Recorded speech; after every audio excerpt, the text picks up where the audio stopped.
Hello guys. आप सभी का मैथ्स एंजॉय क्लासेस में आप सभी का स्वागत है। तो दोस्तों मैं आप लोगों को बताना चाहता हूं कि आज से हम लोग क्लास 10th मैथ की पढ़ना शुरू करेंगे। ये क्लासेस उन सभी दोस्तों के लिए है जो एक बार पढ़ चुके हैं या नहीं भी पढ़े हैं। जो सोचते होंगे कि हम नहीं पढ़े हैं, उनको लगता होगा कि अब तो नहीं हो पाएगा, लेकिन उनको एक बात बता दें कि अब अभी बहुत कुछ हो सकता है, क्योंकि हमारे पास अभी बहुत टाइम है। और अगर हम अब से पढ़ना स्टार्ट करेंगे तो भी हमसे बहुत कुछ हो जाएगा। इसी पर 2 लाइन है कि ये सुख और दुख सब तेरे अंदर है, ये सुख और दुख सब तेरे अंदर है, तू अपने इस बनाए हुए पिंजड़े से बाहर निकल कर देख, तू अपने आप में एक सिकंदर है। तो चूँकि हमें अपने आप को पहले समझना होता है कि हम हैं क्या? अगर हम अपने आप के बारे में जान लेते हैं, तो हम बहुत कुछ कर सकते हैं। तो इसलिए हमें अपनी क्षमताओं से या हमें अपने कर्तव्य से पीछे नहीं हटना चाहिए। तो इसलिए अगर हम अभी पढ़ना शुरू करेंगे तो अभी बहुत कुछ कर सकते हैं। ऐसा नहीं है कि हम कुछ नहीं कर सकते हैं। अगर हम चाह ही लेंगे तो हम बहुत कुछ कर सकते हैं। तो अब चूँकि हमारे पास टाइम भी बहुत है, कम है, और एक तरीके से देखा जाए तो बहुत टाइम है, क्योंकि हमारे एग्ज़ाम फरवरी में स्टार्ट हैं और अब भी हमारे पास लगभग डेढ़ महीने का टाइम है। और मैं आपको एक भरोसा दिलाता हूँ कि अगर आप इस चैनल पे बने रहेंगे, तो मैं ज़रूर क्लास 10th की मैथ पूरी कंप्लीट करवा दूँगा। बस आप लोग एक बार भरोसा बनाए रखिए। अगर आप अपने दोस्त पर, भाई पर, भैया जो मानते हो, अगर भरोसा बनाए रखते हो, तो ज़रूर कंप्लीट होगा। तो आइए हम शुरू करते हैं, क्योंकि हमारे पास टाइम भी बहुत कम है। तो चूँकि हम टाइम को ज़्यादा बेकार ना करते हुए हम पढ़ना शुरू करते हैं, क्योंकि मेरे पास टाइम भी बहुत कम है। तो चूँकि पहला चैप्टर है हमारा रियल नंबर। रियल नंबर क्या है?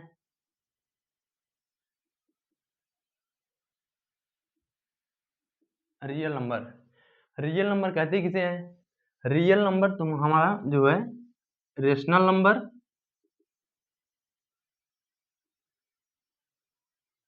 और इर्रेशनल नंबर का कॉम्बिनेशन होता है।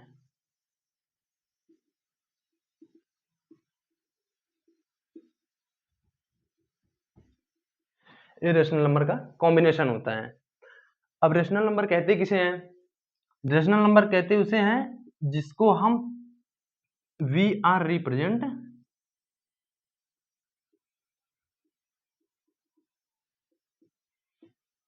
इन form of p by q. That is जिसको हम पी बाई क्यू फॉर्म में रिप्रेजेंट कर सकते हैं, वो हमारा रेशनल नंबर है। और जिसको हम पी बाई क्यू फॉर्म में रिप्रेजेंट नहीं कर सकते, वो हमारा इरेशनल नंबर है। That is we are not represent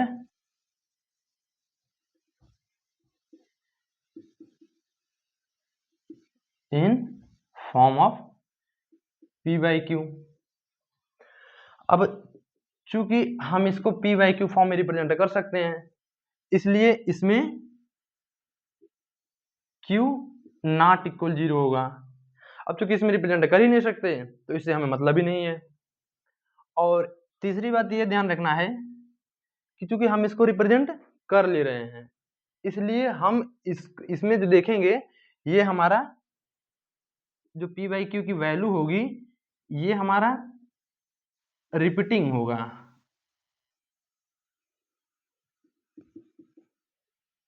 that is अगर हम इसको डेसिमल में एक्सपेंशन करते हैं, तो यह रिपीटिंग फॉर्म में प्राप्त होगा। बट इसका अगर हम डेसिमल एक्सपेंशन करते हैं, तो हमें नॉन रिपीटिंग वैल्यू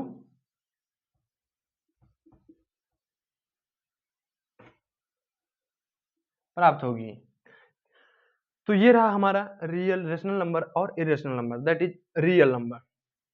अब हम देखते हैं आगे।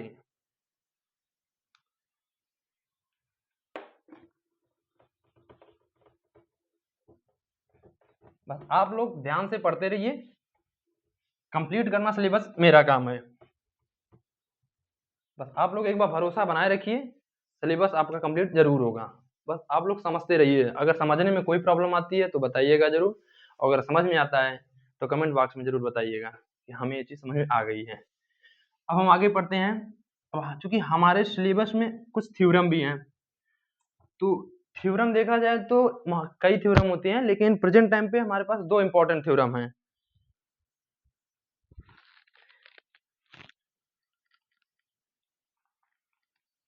पहला है यूक्लिड एल्गोरिदम।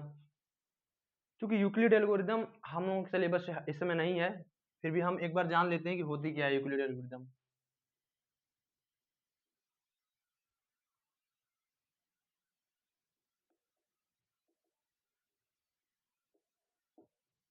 यूक्लिड एल्गोरिदम में क्या होता है कि इसमें एक संख्या होती है a, that is a is a integer number,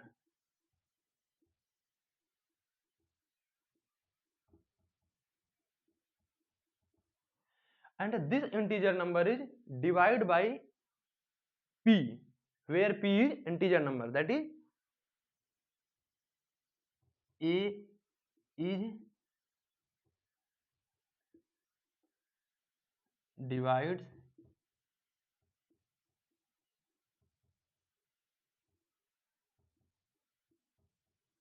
b, where b is an integer number,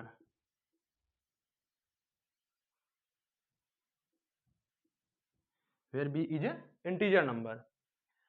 तो अब इसमें क्या होगा कि अगर b इज इंटीजर, b भी एक इंटीजर है और a भी एक इंटीजर है, तो जब भी हम किसी संख्या को किसी संख्या से डिवाइड करते हैं तो हमें उसमें कुछ न कुछ रिमाइंडर प्राप्त होता है, जिसको हम रिप्रेजेंट करते हैं r से। एंड देन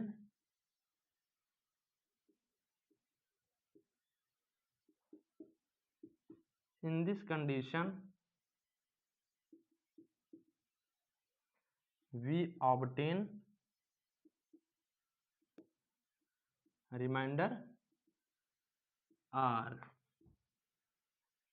अब चूंकि हमें r प्राप्त हो गया, तो हम इसको लिख सकते हैं a is equal to b q plus r, where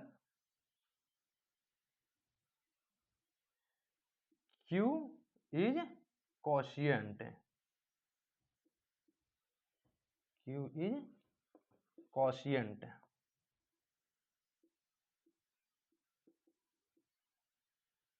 quotient and r आपका रिमाइंडर हो गया, b एक इंटीजर वैल्यू है, a भी एक इंटीजर वैल्यू है। तो ये रहा आप लोगों का यूक्लिड विभाजन एल्गोरिथम। इसका एप्लीकेशन देख लेते हैं। एप्लीकेशन इसका ये है,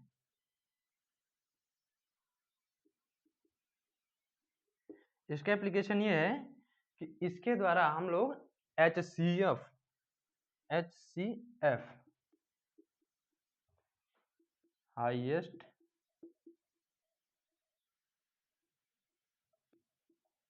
हाईएस्ट कॉमन फैक्टर फाइंड करते हैं। क्योंकि ज़्यादा सिलेबस में है नहीं, आप लोगों के है तो थोड़ा इंट्रोडक्शन ही है, तो इंट्रोडक्शन हमने आप लोगों को दे ही दिया, और इससे ज़्यादा कुछ है नहीं, तो इसके बारे में ज़्यादा जानना जरूरत भी नहीं है। और फिर हमारे पास टाइम भी कम है, तो हम बढ़ते हैं अगले प्रमेय पे, थ्योरम पर। तो अगला थ्योरम हमारा है फंडामेंटल थ्योरम ऑफ अरिथमेटिक। आप लोग पढ़ते बस रहिए, सिलेबस तो कंप्लीट हो ही जाएगा। और अगर समझ में आता है तो कमेंट बॉक्स में बताइएगा जरूर। इसमें इम्पोर्टेंट ये है कि आप लोगों को समझ में आना चाहिए, और अगर समझ में नहीं आ रहा है तो प्रॉब्लम है। थ्योरम सेकंड कहती है आप लोगों की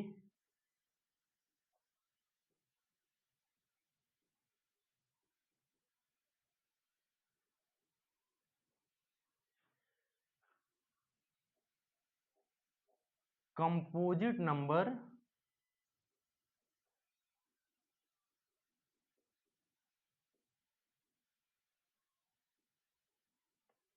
can be expressed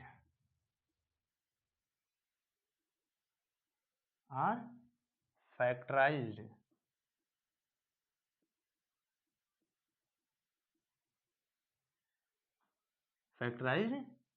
as a prime number.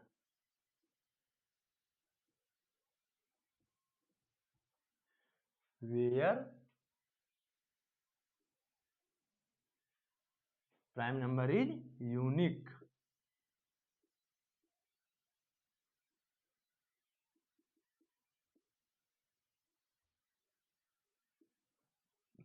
मतलब कंपोजिट नंबर को हम लोग प्राइम नंबर के फैक्टराइजेशन में रिप्रेजेंट कर सकते हैं।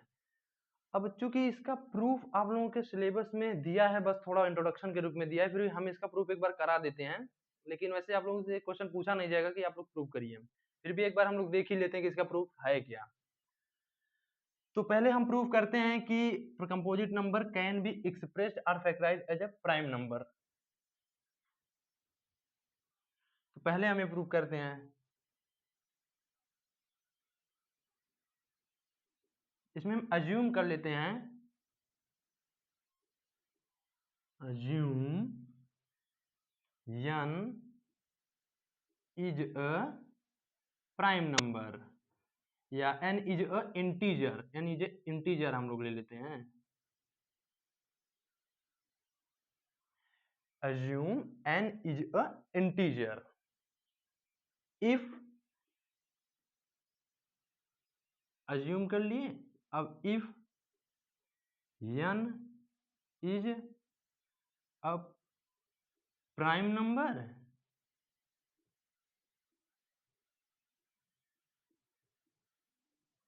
then यहां पर बता देना है where n is greater than 1. If n is a prime number, then n is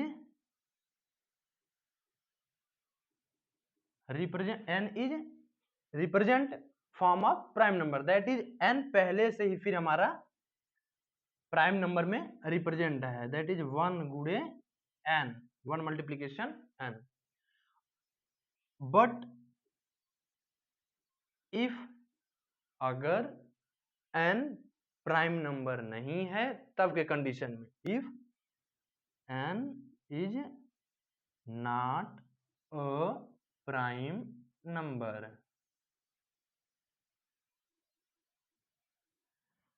अगर n प्राइम नंबर नहीं है तब के कंडीशन में n इज रिप्रेजेंट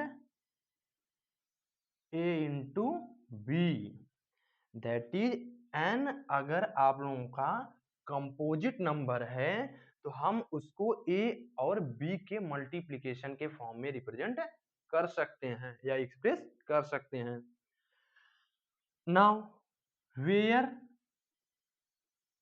इसमें जो a है आपका वह 1 से बड़ा है और n से छोटा है, एंड b के लिए क्या है, b भी आप लोगों का 1 से बड़ा है और n से छोटा है, ये कंडीशन है। ठीक, अब हम इसमें चेक करते हैं कि अगर a आपका प्राइम है और b भी प्राइम है तब तो n हमारा प्राइम नंबर्स के मल्टीप्लिकेशन फॉर्म में प्रूफ हो गया, दैट इज हमारी थ्योरी प्रूफ हो गई। और अगर कोई भी वैल्यू a या b या दोनों कंपोजिट नंबर हैं तो फिर हम इसको रिप्रेजेंट करेंगे मल्टीप्लिकेशन फॉर्म में, कंपोजिट नंबर को प्राइम नंबर के मल्टीप्लिकेशन फॉर्म में, दैट इज अगर इफ, यहां पर दिखा दो, if a and b is prime number,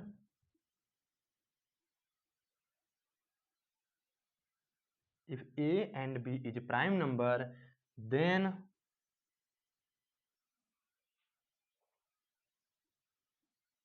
our theory या theorem is proof, but if a b a or b a or b or both, that is यदि a अथवा b अथवा दोनों आर नॉट प्राइम नंबर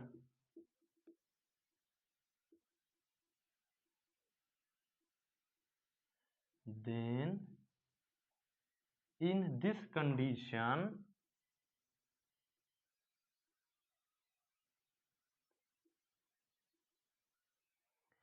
अगर ए और B या ए या B अर्थात या तो केवल ए वनली ए या वनली बी या दोनों प्राइम नंबर नहीं है, तब इन कंडीशन में हम फिर से अगर जो वैल्यू प्राइम नंबर में नहीं है तो फिर से हम उसको इस फॉर्म में रिप्रेजेंट करेंगे। और दिस प्रोसेस इज फॉलो, कब तक प्रोसेस फॉलो करना है? जब तक कि वह मिनिमम अवस्था में या मिनिमम स्टेट में नहीं आ जाए।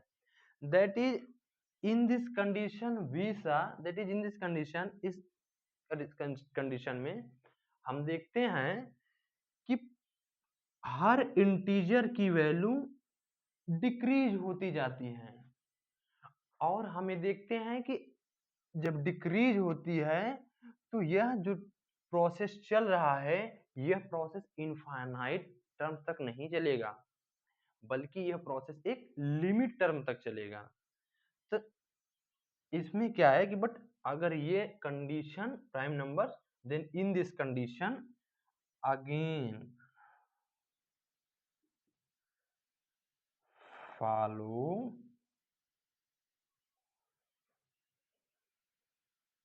this process,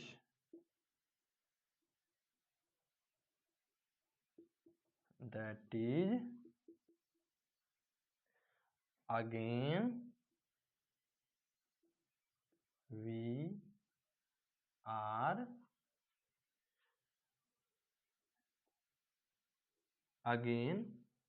are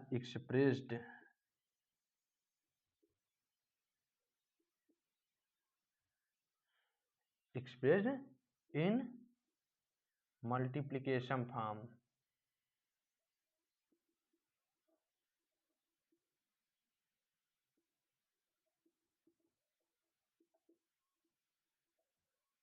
that is again अगर मान लीजिए ए हमारा प्राइम नंबर नहीं है तो हम फिर से उसको कंपोजिट फॉर्म अगर है तो फिर से हम उसको प्राइम नंबर के मल्टीप्लिकेशन फॉर्म में चेंज करते रहेंगे। तो expression multiplication form, so we सा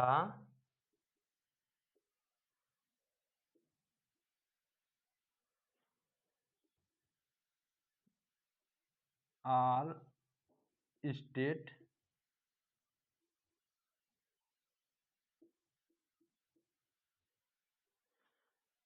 हम देखते हैं कि हर अवस्था में जो हमारा इंटीजर है वो डिक्रीज करता जा रहा है। तो so we saw in all state our integer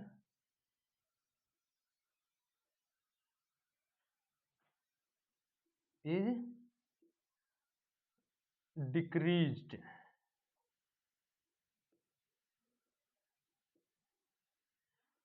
so we saw in all state our integer is decreased, that is हर अवस्था में हर स्टेट में हमारा इंटीजर डिक्रीज करता जा रहा है। एंड दिस प्रोसेस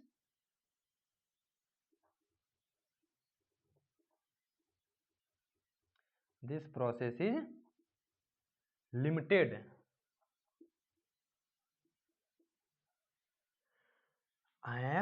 और यह जो प्रोसेस है यह लिमिटेड होगा चूंकि, तो इसलिए हम कह सकते हैं कि हम कंपोजिट नंबर को प्राइम नंबर के फैक्टर में रिप्रेजेंट कर सकते हैं। तो hence proof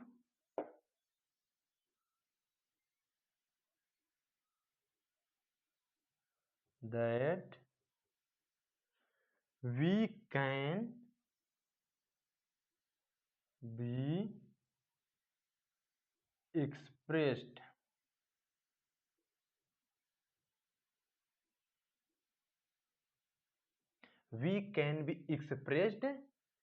or factorized we can be expressed or factorized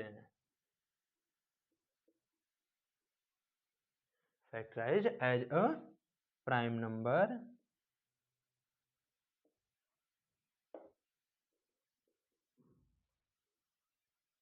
of composite number.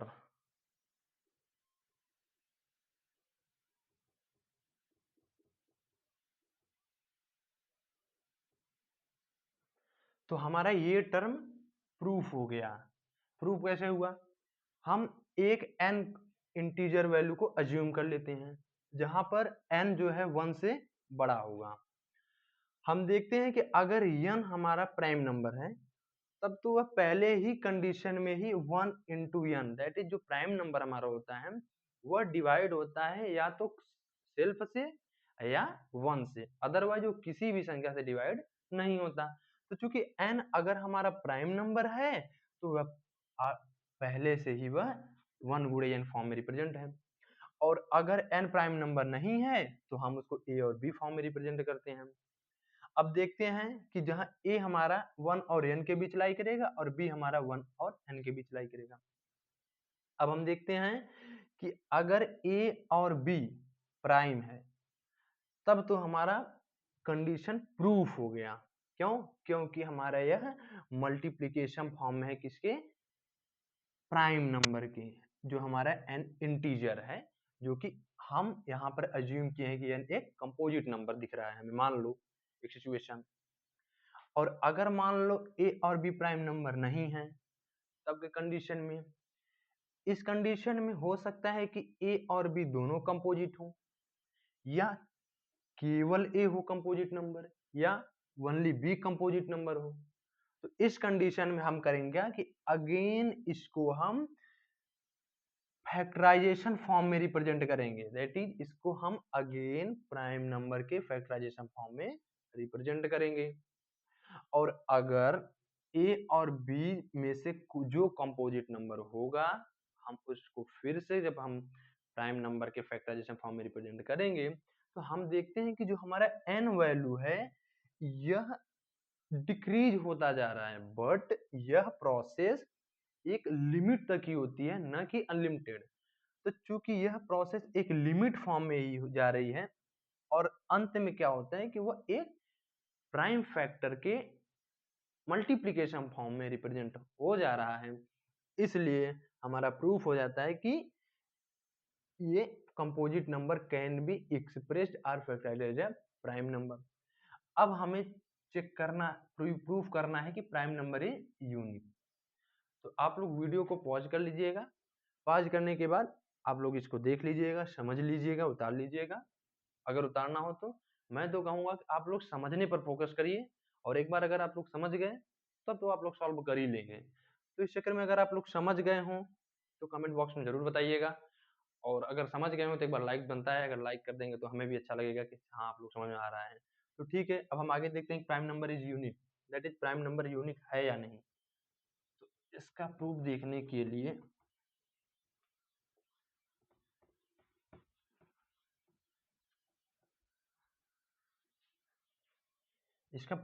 के लिए अब जो कि हम अज्यूम किए थे, अज्यूम n इज इंटीजर,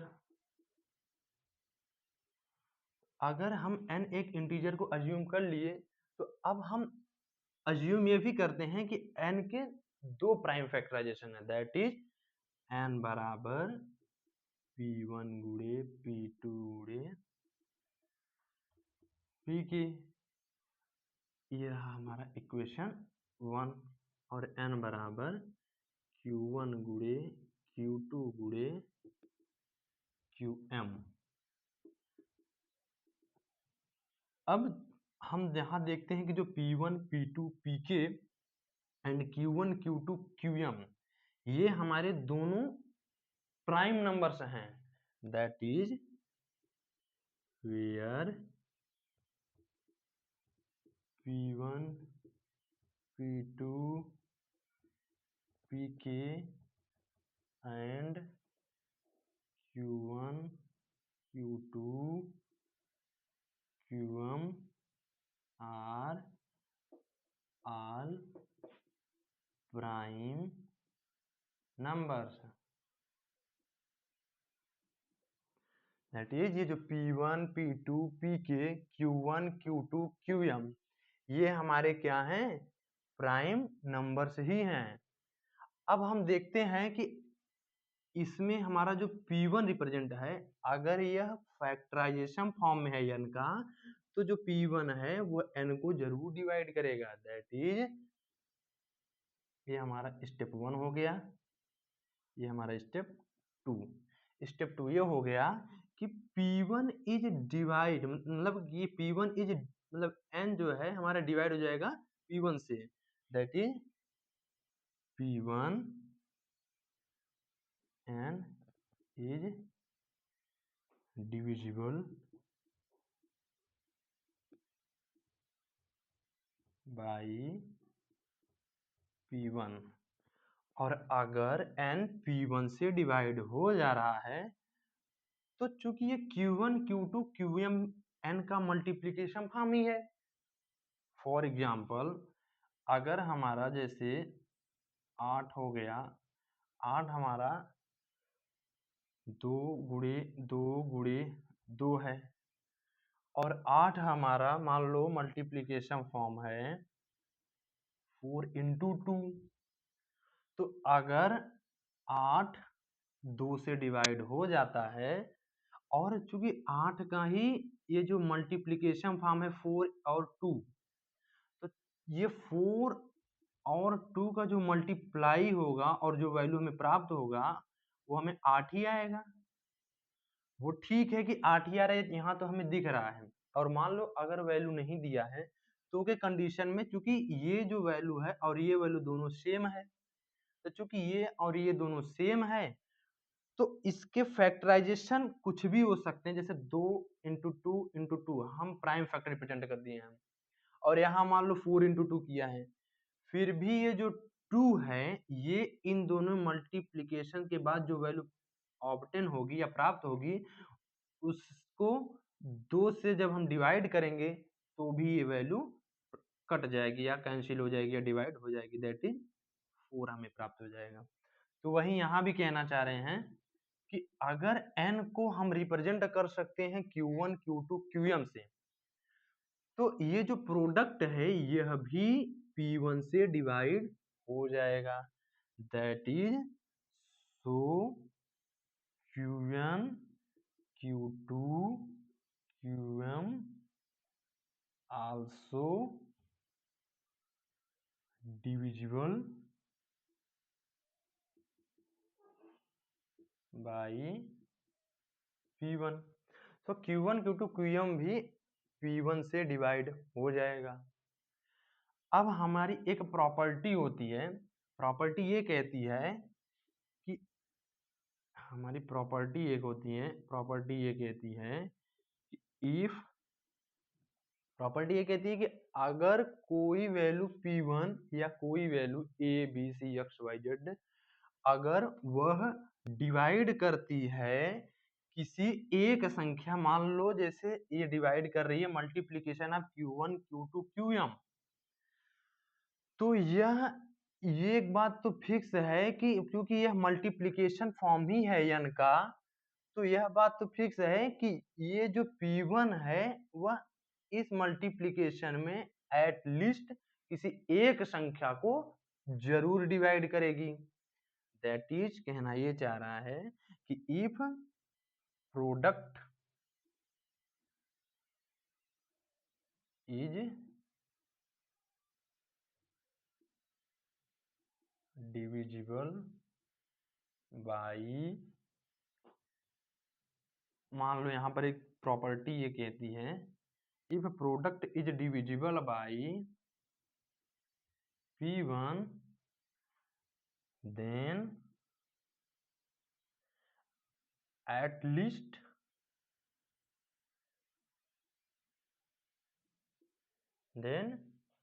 या ऐसे कह सकते हैं then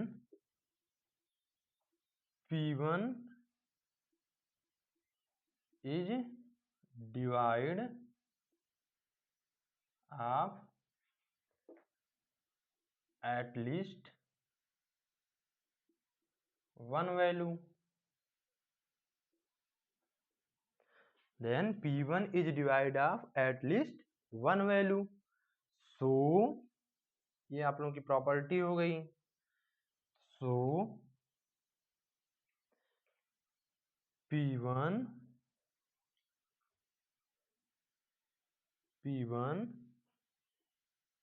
अगर चूंकि ये जो P1 P2 Pk ये भी एक प्राइम फैक्टर है और Q1 Q2 Qm ये भी एक प्राइम फैक्टर है, तो अगर ये दोनों प्राइम फैक्टर हैं और ये सारी वैल्यू यूनिक है, तो अगर यूनिक है तो हम करेंगे देखते हैं कि चूंकि जो P1 है वह n को डिवाइड कर रहा है और n तुम्हारा Q1 Q2 Qm के मल्टीप्लिकेशन फॉर्म में रिप्रेजेंट है, तो चूंकि अगर ये भी इसी के मल्टीप्लिकेशन फॉर्म में रिप्रेजेंट है और Q1 Q2 भी प्राइम नंबर हैं जहां ऑल वैल्यू यूनिक है, तो चूंकि यूनिक है तो और P1 इनके मल्टीप्लिकेशन को भी डिवाइड कर रहा है, इसलिए एक जो प्रॉपर्टी भी कहती है कि अगर प्रोडक्ट जो है P1 से या XYZ किसी से डिवाइड हो जाता है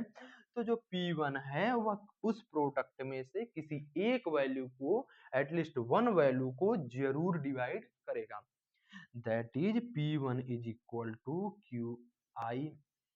अब हमें ये QI इसलिए हो गया कि चूंकि हमें ये नहीं पता कि ये कौन सी वैल्यू है, 1 है 2 है कि m है, तो चूंकि हमें पता नहीं है इसलिए हम P1 is equal to QI कर दिए.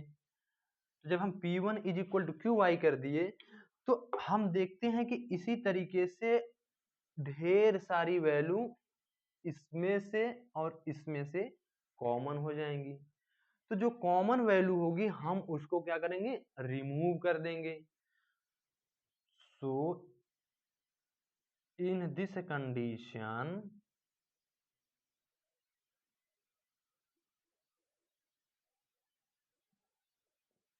we are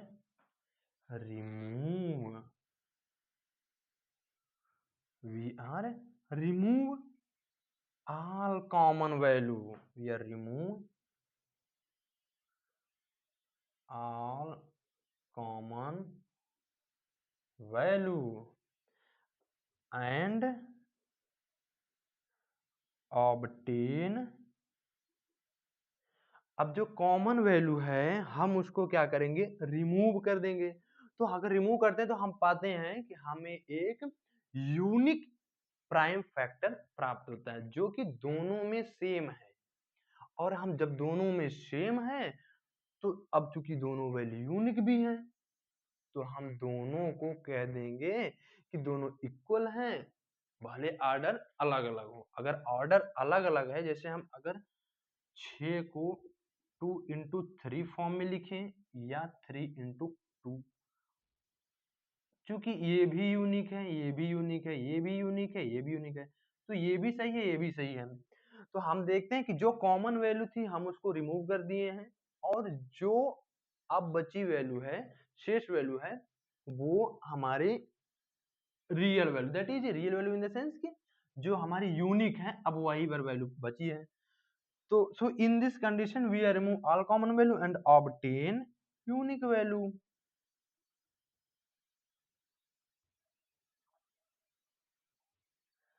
यूनिक वैल्यू है, जब हमें यूनिक वैल्यू प्राप्त हो गई तो हेंस हमारी condition proof, hence our conditions are proof. Proof हो गया। तो उम्मीद है कि आप लोगों को ये भी थ्योरम समझ में आई होगी।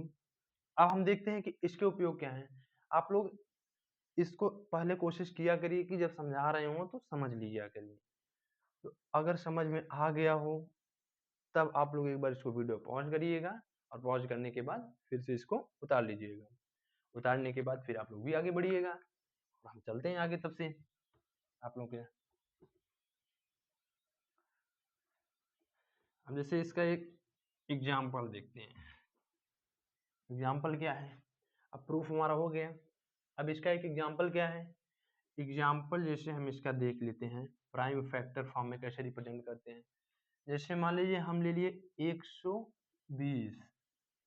अब हमें इसको प्राइम फैक्टर फॉर्म में लिखना है तो हम देखेंगे ये डिवाइड किससे हो रहा है। मिनिमम संख्या 1 से तो डिवाइड हो ही रहा है, तो 1 डिवाइड हो रहा है 1 से तो पता ही है, लेकिन हमें प्राइम फैक्टर लिखना है। तो जो प्राइम नंबर होता है वो हमारा 1 ऑड नंबर होता है, ना कि प्राइम नंबर। तो इसलिए हमें प्राइम नंबर फॉर्म में लिखना है। इसलिए प्राइम नंबर मेरा मिनिमम वाला 2 है, तो हम 2 से देखते हैं। 2 से मेरे चेक करने पर ये वैल्यू 2 से डिवाइड है, तो हम इसको इस साइड लिख देंगे।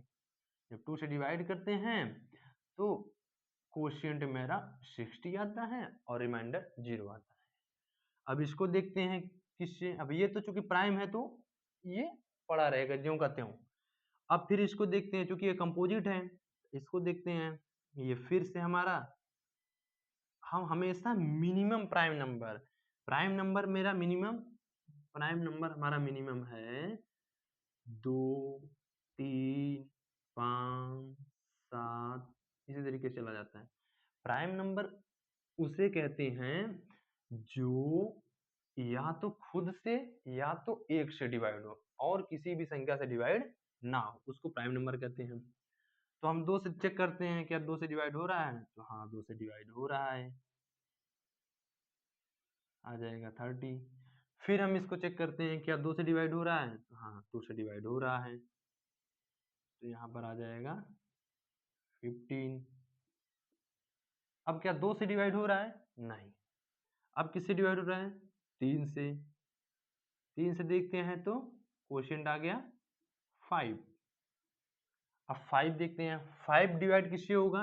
ये चूंकि प्राइम नंबर है तो इसलिए अब इसको चेक करने की जरूरत नहीं है।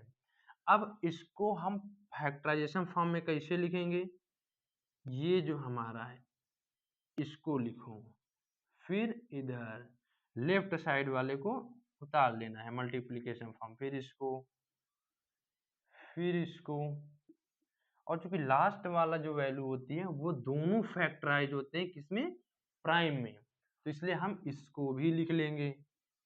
अब आप लोग इसको मल्टीप्लाई करिए, 2 दूनी 4, दूनी 8, 24 पंचे 120, तो 120 प्राप्त हो जा रहा है।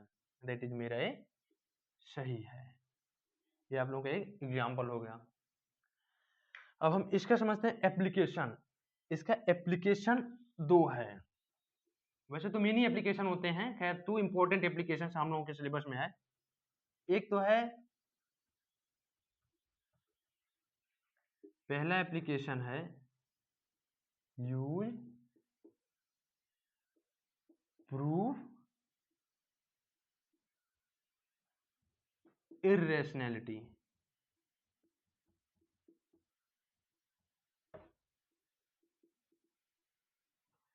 इसका यूज करते हैं इर्रेशनैलिटी को प्रूफ करने में। यूज प्रूफ इर्रेशनैलिटी लाइक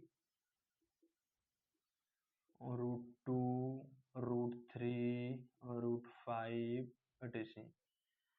पहला हम प्रूफ करने के कि हमारा जो √2 है क्या वह इरेशनल नंबर है, इसके लिए हम इस वाले थ्योरम का हम यूज करेंगे। दूसरा एप्लीकेशन होता है कि जो वैल्यू ऑफ, या कह सकते हो हाँ value of decimal expansion.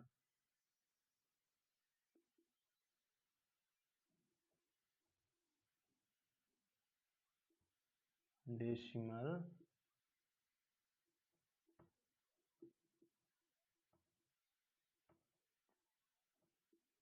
P/Q is terminating or ये कह सकते हैं कि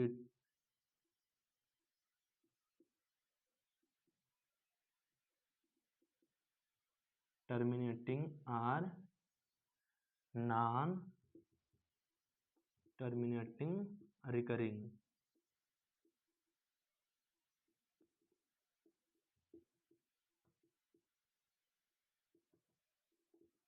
दैट इज दूसरा हम प्रूव करते हैं कि P/Q की वैल्यू हमारी जब हम इसका डेसिमल एक्सपेंशन करते हैं वेयर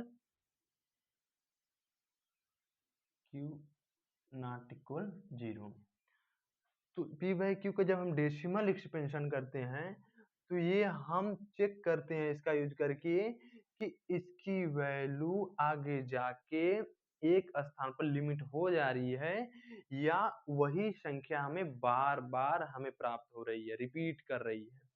तो ये हमारे दो एप्लीकेशन हो गए, ये हमारे दो एप्लीकेशन थे।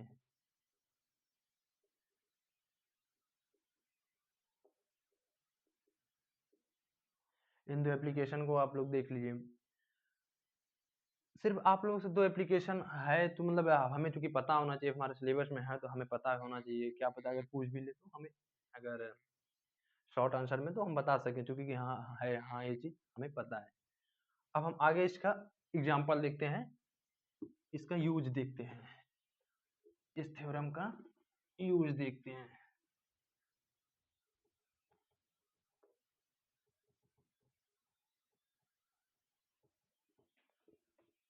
पहला यूज क्या है या उदाहरण क्या है, पहला एग्जाम्पल क्या है,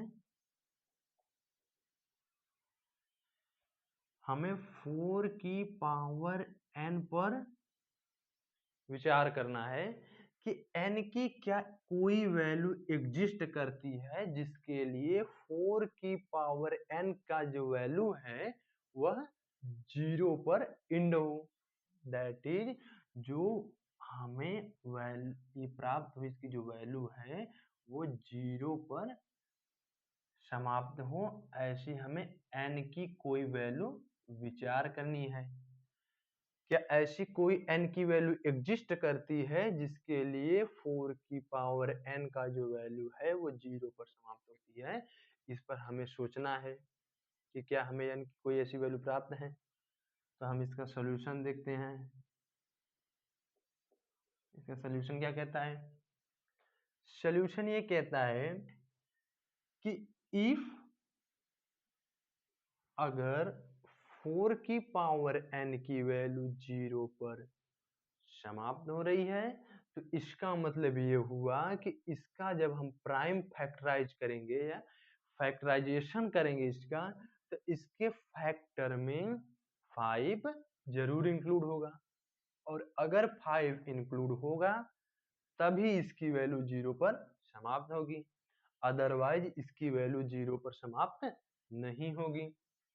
तो हम चेक करते हैं, इफ 4 वैल्यू of 4 की power n is equal 0, then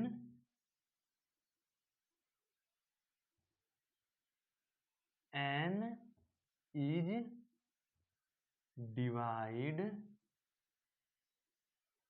by 5। That is अगर 4 की पावर n की वैल्यू 0 पर समाप्त हो रही है तो हमें n की वैल्यू निकालनी है। तो चूंकि 0 पर 4 की पावर n की वैल्यू समाप्त हो रही है, तब हमें देखते हैं कि जो n है वह 5 से डिवाइड हो जाता है कि नहीं। अगर n is divided by 5 then 4 की power n is equal to 0। That is अगर मान लो हम चेक कर लेते हैं जैसे कि हमें 4 की पावर या इसको ऐसे कह सकते हैं कि इफ वैल्यू ऑफ 4 की power n is equal to 0 then factorization of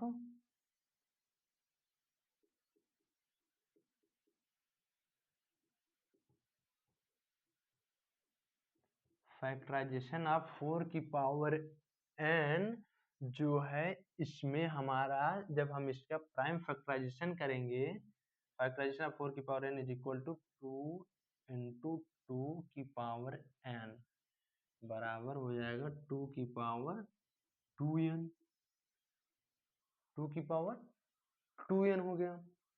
अब चूंकि इसका प्राइम फैक्टर हमारा 2 के मल्टीपल फॉर्म में आ रहा है और 5 के मल्टीपल फॉर्म में नहीं आ रहा है। अगर 5 के मल्टीपल फॉर्म में नहीं आ रहा है तो according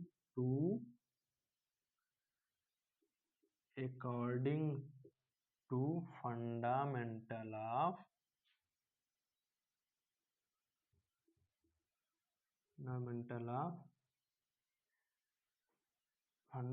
theorem of arithmetic, theorem of arithmetic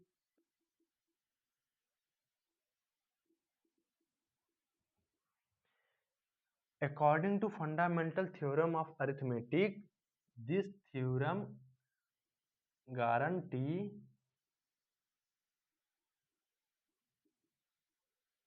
that is कि हमें इसका जो प्राइम फैक्टर प्राप्त होगा वह यूनिक होगा, तो हमें गारंटी देता है यूनिकनेस का।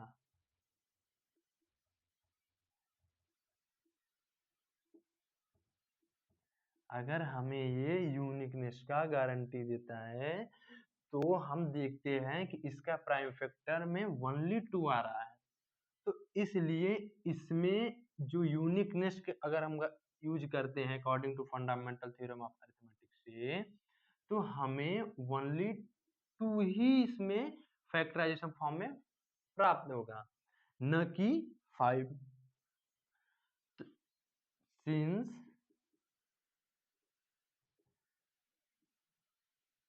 5 is not obtained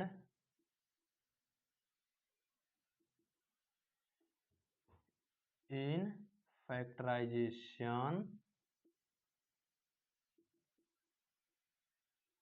of 4 की पावर n, so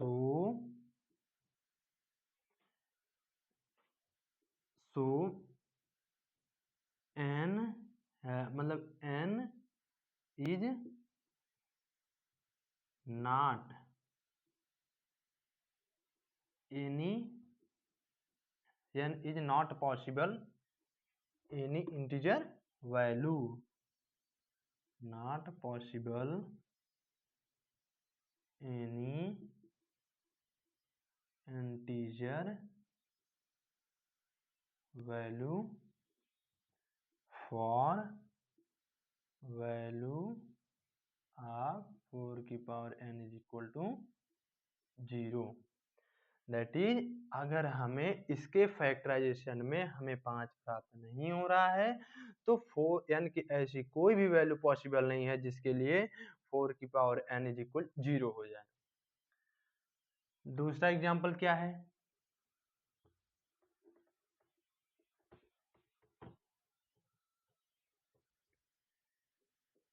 एग्जांपल 2 हम 6 की पावर n पर विचार करते हैं कि क्या n की ऐसी कोई वैल्यू है जिसके लिए 6 की पावर n की वैल्यू 0 हो जाए।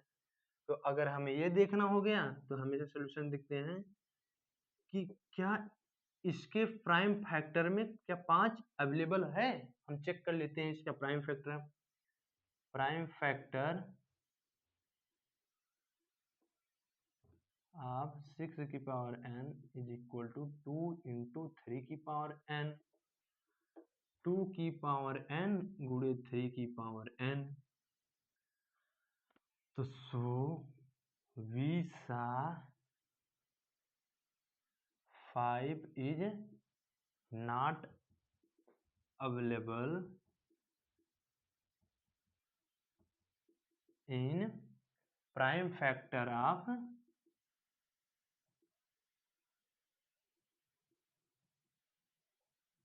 6 power n, so visa 5 is not available in 5 factor of 6 power n, so n so n मतलब इस कंडीशन में n की कोई भी वैल्यू पॉसिबल नहीं है, तो any value of any value of n is not possible for 6 की power n is equal to 0। ये हमारा हो गया दो एग्जाम्पल, ये हमारे हो गए दो एग्जाम्पल। अब हम तीसरे एग्जाम्पल की बात करते हैं। अब हम तीसरे एग्जाम्पल में देखते हैं, हम HCF और LCM निकालते हैं 6 और 20 का। मतलब हम करते हैं दूसरा question, find HCF and LCM of 6 and 20 using prime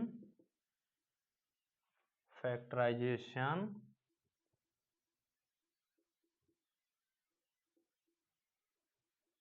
method या अथवा fundamental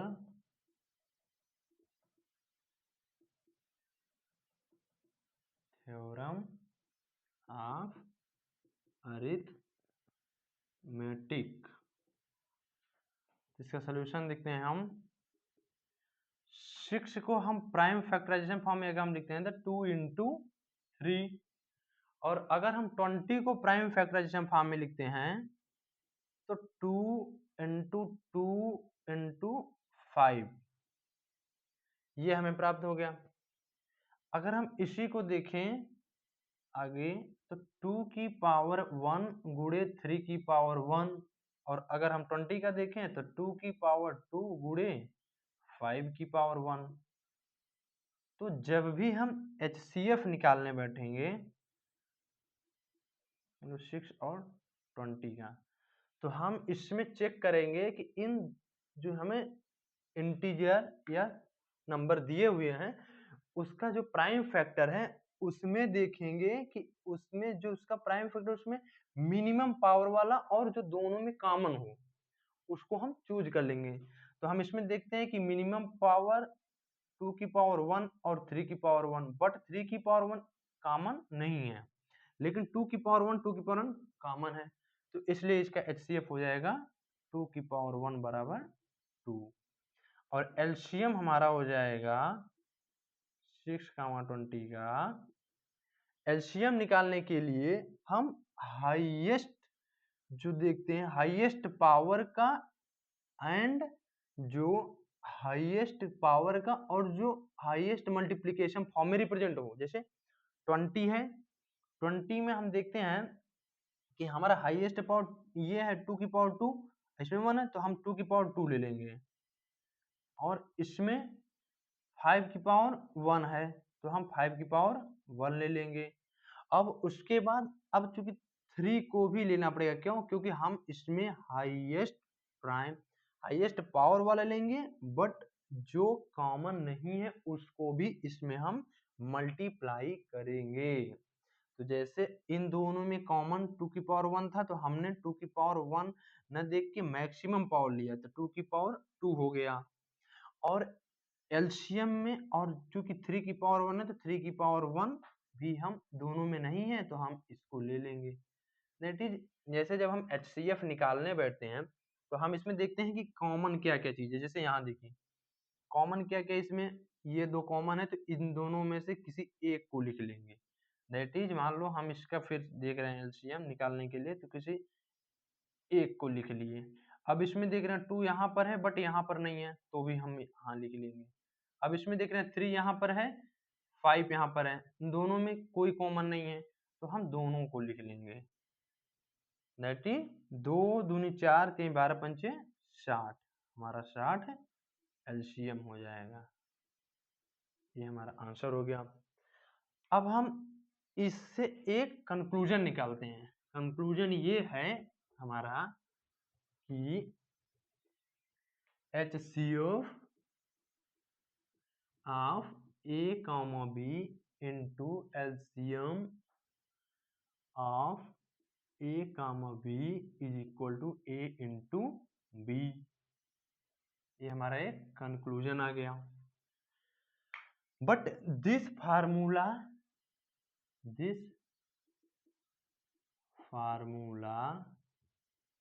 is not applicable for 3 value. अगर हमें मान लो यहाँ पर A, B, C दे दिया होता, तब के लिए यह फार्मूला एप्लीकेबल नहीं है। तब के लिए क्या होगा? तब के लिए हमारा होता है एक अलग फार्मूला। दूसरे उस फार्मूले का आप लोगों के यहाँ यूज नहीं है, बट फिर भी हम बता दे रहे हैं एक बार कि जैसे अगर मान लीजिए हमें 3 वैल्यू दिया है, इस एग्जांपल को आप लोग समझ लीजिए और समझने के बाद एक बार अपने से करने की कोशिश करिएगा, फिर उतार लीजिएगा।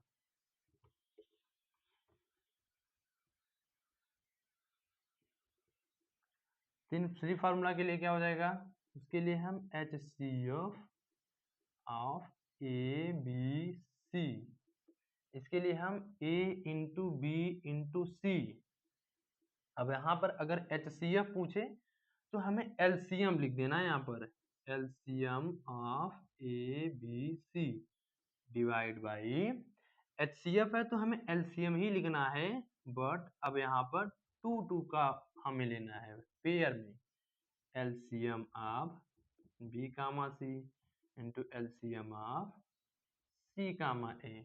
इसी तरीके से अगर हमें LCM निकालना है A, B, C का, तो हमें पहले मल्टीप्लिकेशन कर देना है। फिर चूंकि यहाँ पर LCM है तो हम HCF लिख देंगे यहाँ पर, और HCF निकाल लेंगे A, B, C का। और इसी तरीके से HCF of A, B into HCF of B, C into HCF of C, M। ये हमारा हो गया 3 नंबर्स के लिए फार्मूला, कि 3 नंबर्स के लिए हमारा ये फार्मूला एप्लीकेबल है। अब हम चलते हैं आगे। अगला उदाहरण क्या है, एग्जाम्पल है। जैसे हम एक बार चेक ही कर लेते हैं, जैसे कि हमें एक एग्जाम्पल दे दिया गया, मान लो 6, 12, 18। अब इसका हमें फाइंड HCF एंड LCM। अब जैसे हमें 6 का जब हम प्राइम फैक्टराइजेशन फॉर्म लिखेंगे, इसका सोल्यूशन होगा तो 2 इंटू 3, और 12 को 2 इंटू 2 इंटू 3, 18 को लिखेंगे 2 इंटू 3 इंटू 3। अब हम इसका HCF निकालेंगे तो हम देखेंगे इन तीनों में कौन सा कॉमन है। तो हम देखते हैं इसमें 2। अब क्या 2 हमारा तीनों में कॉमन है? तो यहाँ भी 2 है, यहाँ भी 2 है, तो हम एक 2 यहाँ लिख लेंगे। अब आगे देखते हैं 3। अब 3 क्या तीनों में कॉमन है? तो यहाँ भी कॉमन है, यहाँ भी कॉमन है, तो हम लिख लेंगे 3। अब चूंकि अगर ये 2 देखेंगे तो एक 2 चूंकि हम लिख चुके हैं, तो इसलिए हमें दूसरा 2 लिखने की जरूरत नहीं है, क्योंकि इसमें 2 2 दिया हुआ है, न इसमें केवल एक 2 दिया हुआ है, तो इसलिए इसका HCF हो जाएगा 6। इसी तरीके से 3 भी, इसमें केवल एक ये रहा, इसमें 2 दिया है, इसमें केवल एक दिया है, इसमें भी केवल एक दिया है, इसलिए हम इसको नहीं लेंगे। बट LCM में क्या होता है, यही कि जो कॉमन होता है उसको एक बार लिखो, जो कॉमन होता है उसको एक बार लिखो, बट जो अब कॉमन नहीं है उसको ज्यों का त्यों उतार लेना है। जैसे 2 और 3 बचा तो उतार लेना है।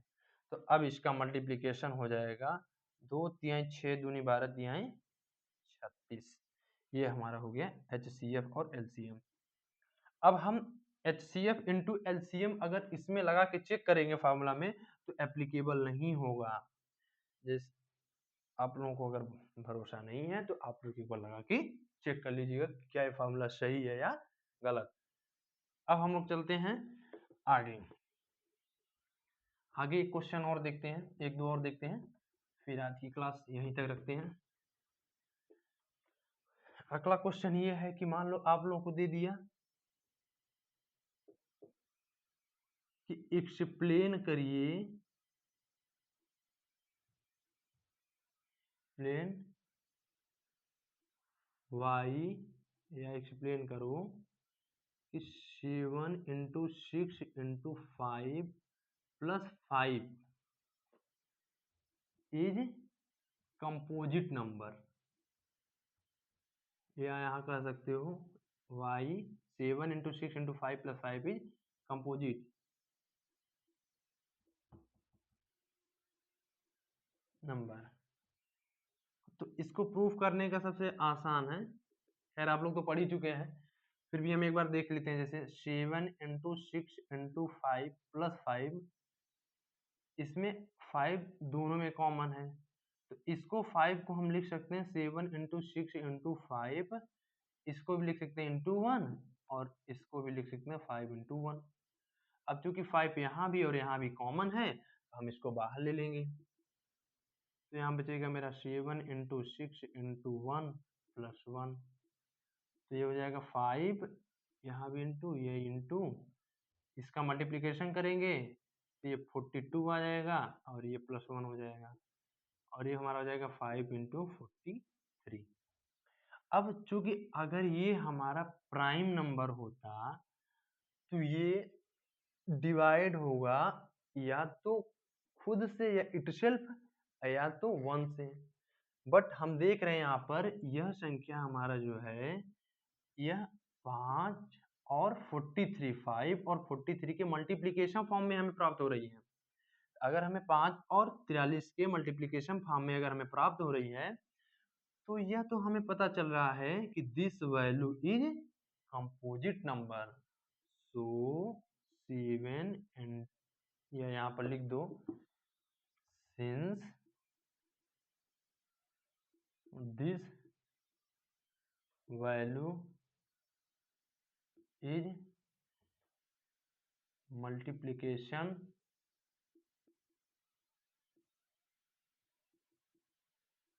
This value is equal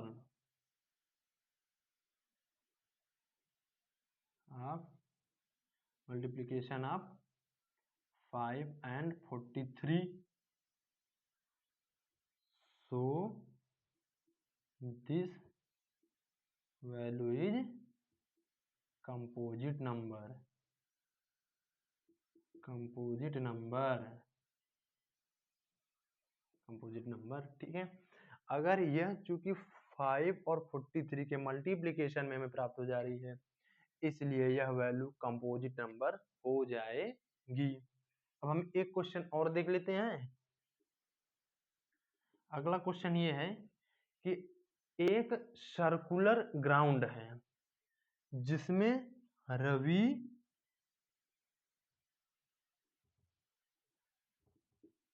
and Sonia इसके चारों तरफ चक्कर लगा रहे हैं। ये हो गया रवि, ये हो गया सोनिया, ये दोनों लोग इसके चारों तरफ चक्कर लगा रहे हैं। चक्कर लगाने में जो टाइम लग रहा है, एक कंप्लीट चक्कर लगाने में रवि को टाइम लग रहा है, Ravi taken time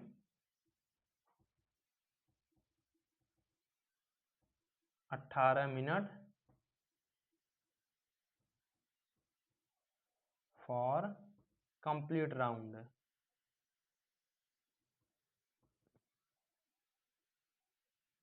and Sonia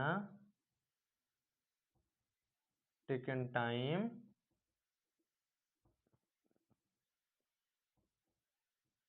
6 minute. या कह सकते हो 12 minute, 12 minute for complete round.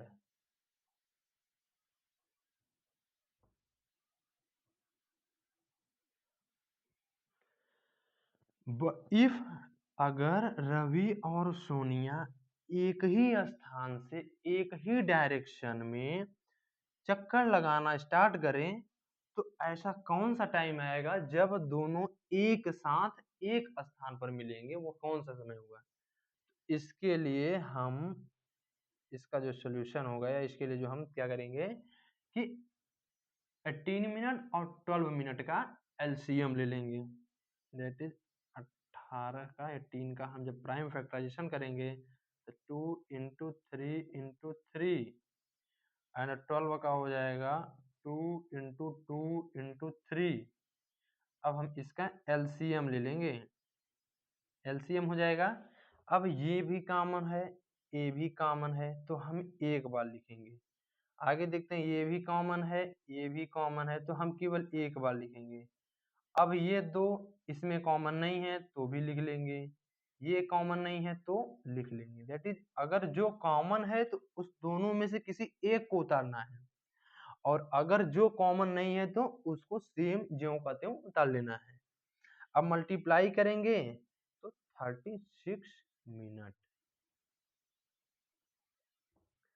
That is 36 minute बाद रवि और सोनिया दोनों एक स्थान पर आपस में मिलेंगे। तो ये रहा आप लोगों का, जहाँ तक हमें उम्मीद है कि एक्सरसाइज 1.1 आप लोगों का कंप्लीट हो चुका है। तो बस आप लोग भरोसा बनाए रखिए। अगर एक भाई मानते हैं तो भाई के समान हम आप लोगों को विश्वास दिलाते हैं कि आप लोगों का टाइम रहते सिलेबस जरूर कंप्लीट कराएंगे। कोशिश करते हैं कि हम 31 जनवरी के पहले पहले आप लोगों का सिलेबस कंप्लीट कर दें। बस आप लोग भरोसा बनाए रखिए, और अगर आप लोगों को समझ में आता है तो आप लोग एक बार कमेंट बॉक्स में ज़रूर बताइएगा कि हाँ, हमें वीडियो समझ में आ रही है और क्वेश्चन भी समझ में आ रहे हैं। और अगर कहीं प्रॉब्लम आती है तो एक बार कमेंट बॉक्स में ज़रूर बताइएगा कि हाँ, प्रॉब्लम आ रही है। और आ रही है तो फिर लाइक तो बनता है यार, लाइक कर देंगे तो हमें भी अच्छा लगेगा कि हाँ, समझ में आ ही रहा है। और फिर अगर किसी को लगता है कि हम लास्ट टाइम हमें कैसे होगा, 1 महीने बचे हैं मेरे पास, सवा महीने, 1.5 महीने, तो ऐसा कुछ नहीं है। अगर आप लोग चाहोगे तो हो भी जाता है, ऐसा नहीं है। और यहाँ पर बहुत लोग ऐसे हैं जो मतलब सबको लगता है कि सब कोई पढ़े होंगे, ऐसा कोई नहीं है।